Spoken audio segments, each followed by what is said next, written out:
So let's look at this poem, Laburnum Top by Ted Hughes. The laburnum top is silent, quite still. Top. What does the top refer to? The laburnum top. There's a trunk and there's the branches, right? So the top refers to the branches. The laburnum top is silent, quite still.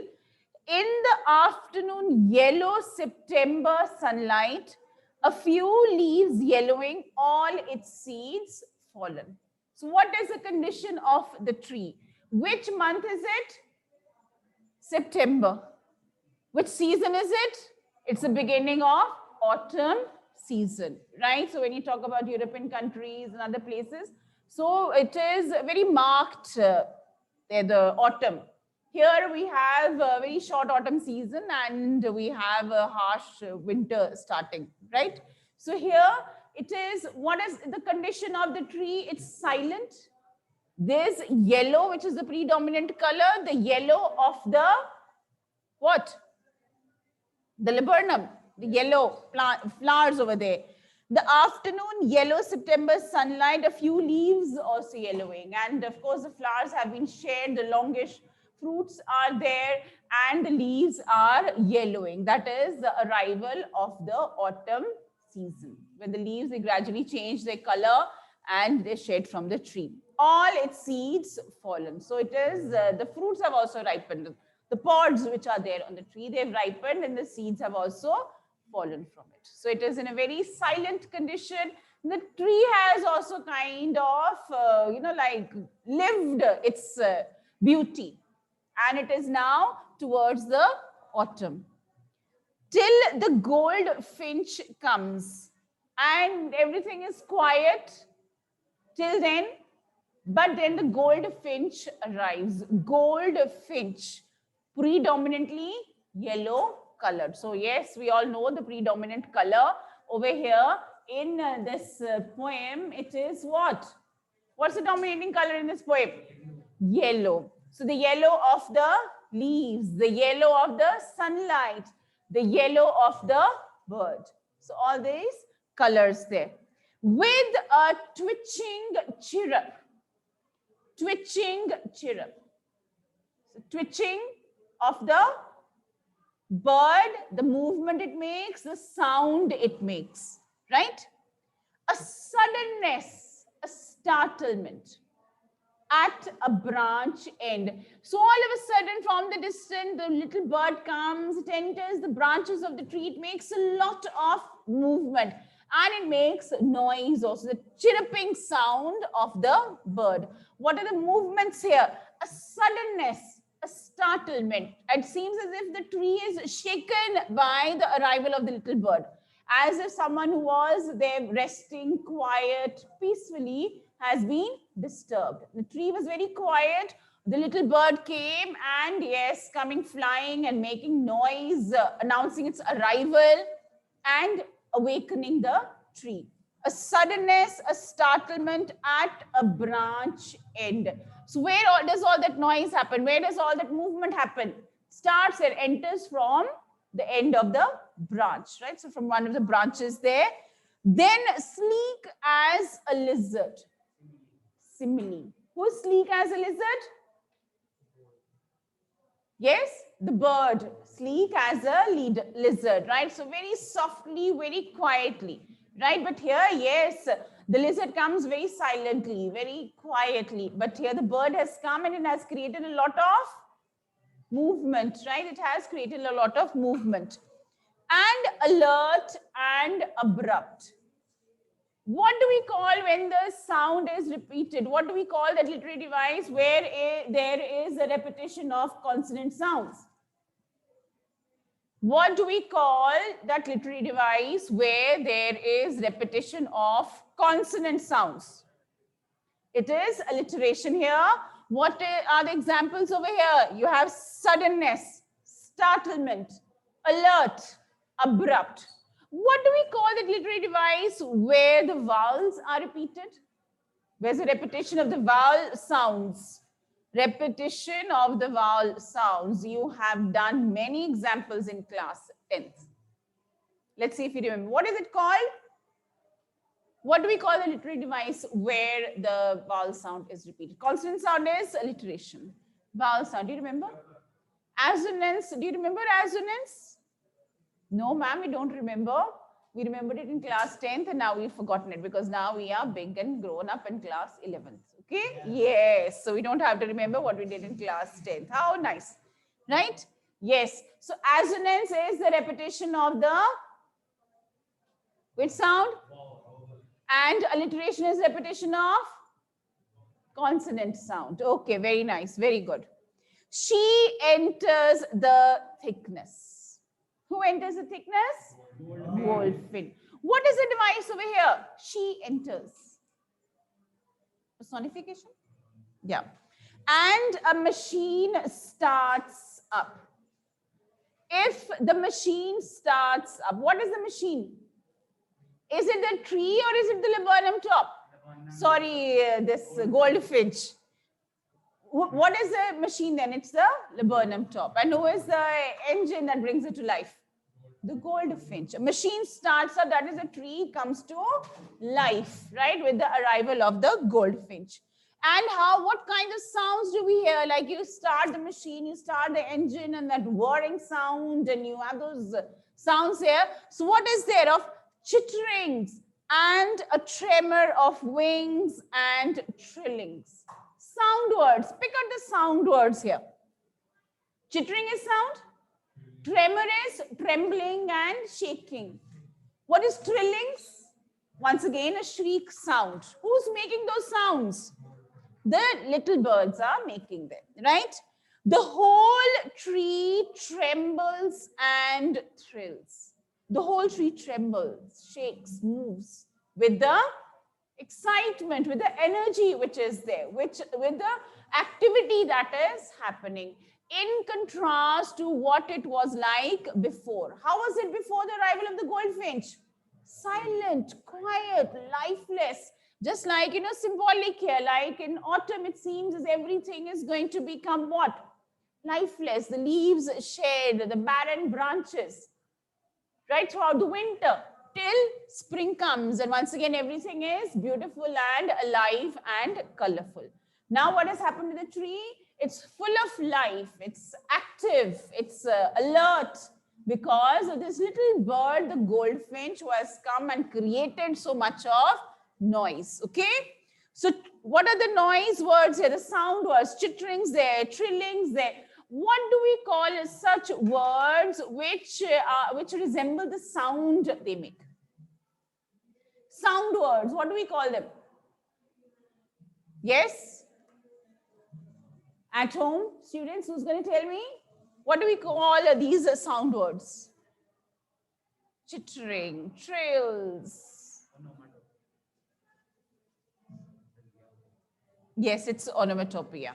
Okay, do you remember what is onomatopoeia? No, ma'am, we don't remember anything. I told we've left everything behind in class 10th. We don't carry things along with us, is it?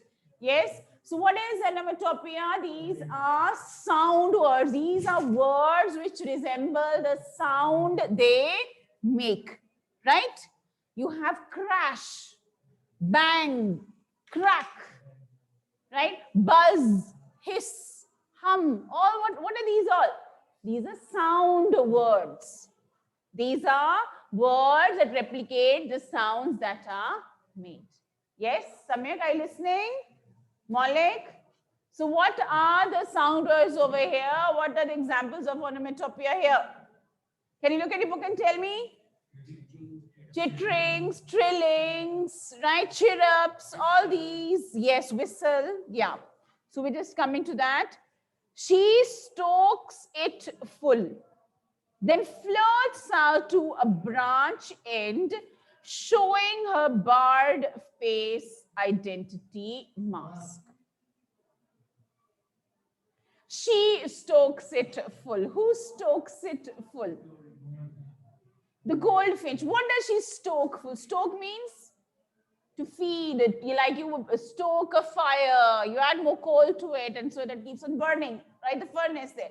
So what does the little goldfinch do? She feeds her family.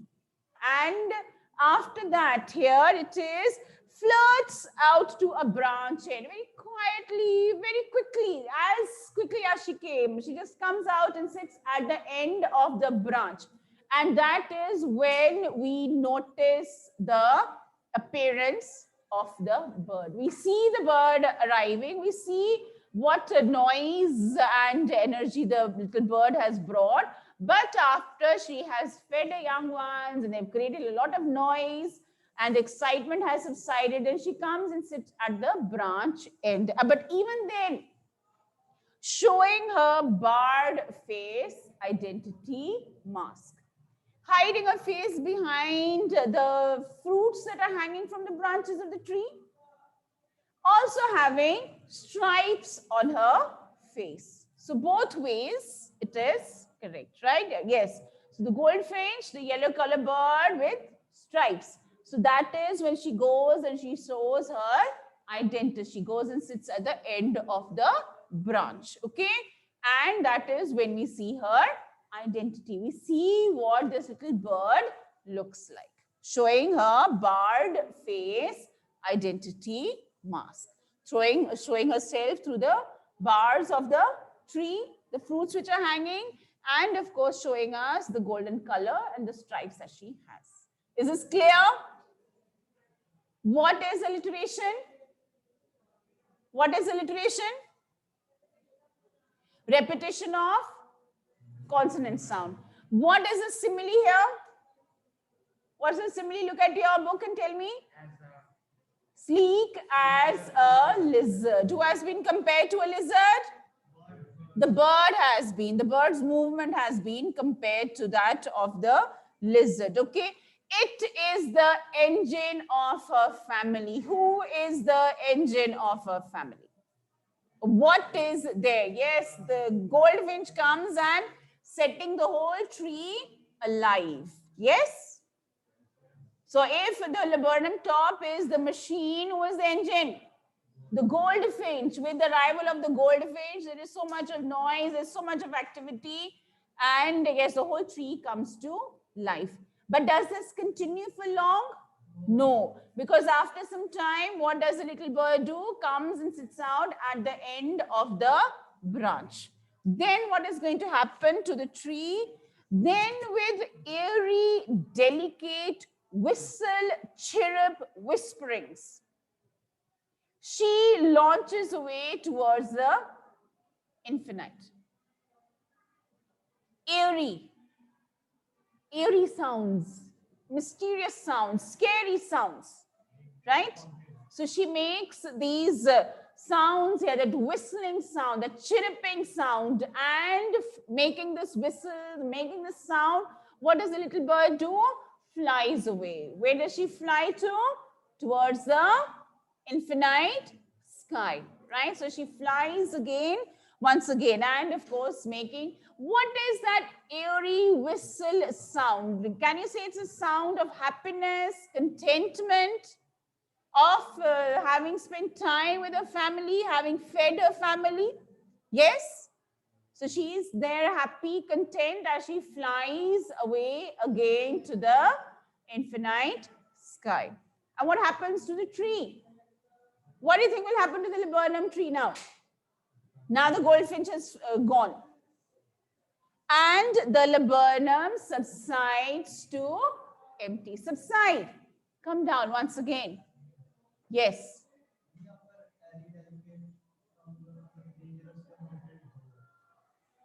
Airy, who wrote? Airy is, like you say, something scary, something mysterious. You don't know what those sounds are, but then she makes this whistle, so she makes a kind of mysterious sound. And it sound, yes, with that airy, delicate whistle, chirrup. It's a small bird, right?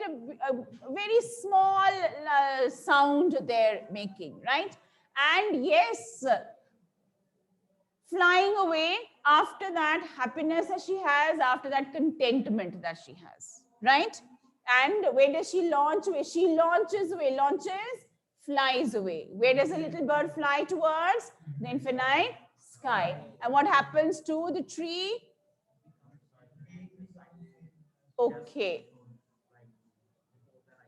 Okay, right. It becomes silent, it becomes still again. And once again, when the tree will be awakened by the arrival of the goldfinch, then there will be again lots of noise and lots of activity. Okay.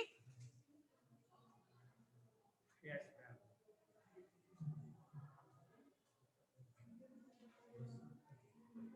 Is there any rhyme scheme in this poem? Look at the first lines, first three lines there. The first stanza, still sunlight fallen.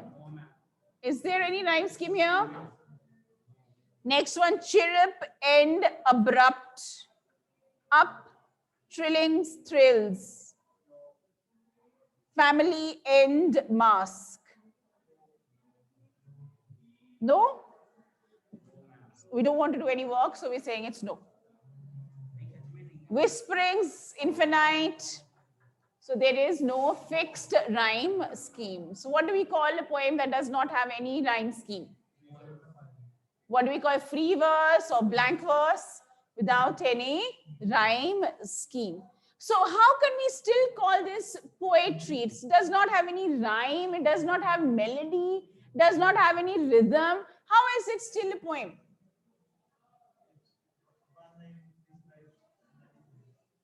One line describes many things. Poetic devices are used. Poetic devices we use in prose also. But do we use, okay? Yes, how is it poetry? Voice of the Rain you read, that is also poetry. Yes, we say that that also is not having a rhyme scheme. But even then it is poetry. What do you think is poetry? Yes, anyone over there? Free people have. Free people have? Means what? Yes? Because poetic devices are there, so it's a poem. Prose, maybe it is there, isn't it? Right? Yes, can anyone tell me? Akriti, Lagan, and who's there? Shelja and Srishti and Tushar. Yes, Nandini, Tanisha. How is it a poem? How is it a poem? What is poetry? We say it is the rhythmic expression of thoughts and ideas. So here also he's just taken up one small moment in his life, a little moment, and how you think it is reflecting. What do you think it talks about a wider picture? Any lesson here, or is there any, symbolism over here? Yes, ma'am. What? Yes, What is the symbolism here? life is similar to this one. Life is similar to the laburnum top. Yes. How?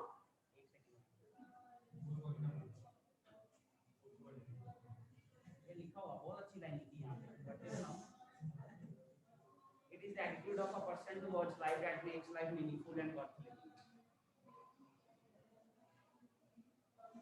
So what do you think is that moment in the goldfinch's life? Okay, thank you, Gitesh. And I actually don't appreciate you reading from all these books that you have. Do you think the goldfinch's life becomes meaningful when it comes and feeds the young ones? Is that a special moment in a life? Is that a special moment in a day? Yes? Yes, Pratham? So, right, like what he says, that how is it that we can make our life meaningful? It seems the goldfinch life, it revolves around the little ones around her, the laburnum top. So, right, she goes to the nest and feeds the younglings, and yes, so she's very happy there. Once again, the importance of the mother. What do you think the mother's life revolves around? A family? A family? Yes. And see when she leaves the nest and she flies away and she whistles and making that chirping sound. It's a sigh of, you can say that mysterious sigh, which you can say it's of contentment, of happiness. So we can use our own imagination to think that what do you think that sound it conveys? Yes. Which lesson? Which lesson is that? Okay, you're telling yeah, that this is the message. We should not depend on others. Why not? Who is the goldfinch depending on for happiness?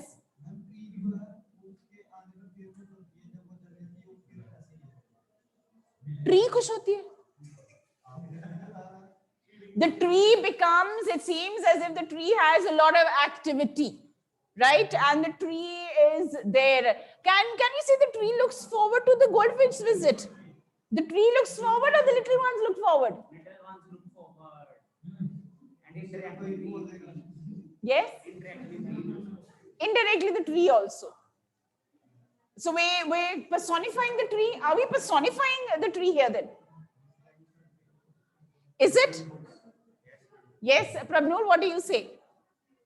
We're personifying the laburnum top. And then what about the goldfinch comes for the tree, or does she come for her young ones? Young ones who happen to be in the laburnum top. So if they had been in some other tree, the goldfinch would have gone there. Yes. So what about the goldfinch's purpose of life? What is there that making her life meaningful? The little ones. The laburnum top may be waiting for the arrival of the goldfinch, right? So yes, it does make sense to have a purpose in life, a meaning in life. It makes us, alive. It makes us active. It makes our life worth living. Otherwise, we'll just keep on sleeping the whole day, doing nothing. And we become very good at that. So yes, so here it is. This is what the poem is about, okay? And the questions, yes, so once again, the starting and the ending of the poem, how are they similar?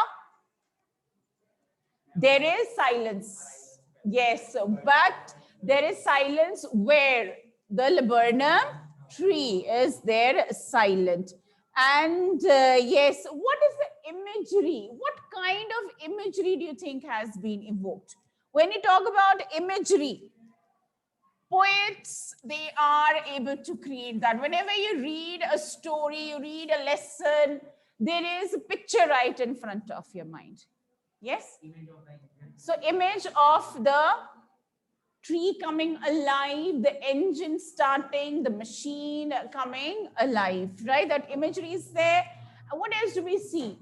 The beautiful tree, the sunlight and the leaves yellowing, the arrival of the autumn season. We see the little bird coming with all its energy and enthusiasm to come to its nest. And then, of course, flying once again, right? So imagery, we have visual,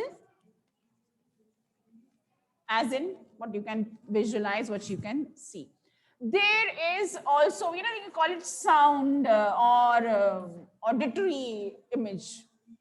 What is the sound here in this image? Sound. The chirrups, the twittering, yes, the noise made by the little birds, okay, right? So basically here, when we do focus on imagery, although there are different other kinds also, you have the tactile imagery, you have olfactory also, that is related to what? Smell, okay? But here it is our focus generally in the poems that we have done, it is about visual imagery. Here also, yes, the element of sound, okay? Right? So imagery is there, a very, very important part of poem. And all poems, they create an image in our mind. Immediately we think about that. And that is the beauty of words. That is the beauty of literature. That is the beauty of poetry. Okay? So whichever poem you read, whichever story you read, you're able to visualize things. So when you talk about a photograph, the poem here, what imagery comes to your mind? The image of the photograph, yes. And we imagine mother also laughing at that photograph. But the present, what has happened? There is silence because there's no one to smile and no one to laugh, right? What about the voice of rain? You immediately visualize what? The rain. right? You visualize the rain coming down, pouring down, washing away all the dust and the dirt and all the suspended particles, all the atomies over there, right? Childhood. Childhood, the image of yourself, a child, right? A young, sweet, innocent face. Cute, okay, cute also, right? So that imagery comes to your mind, yes? So of course, laburnum top we have done. So imagery, yes, a very, very important element of poems, right? Yes.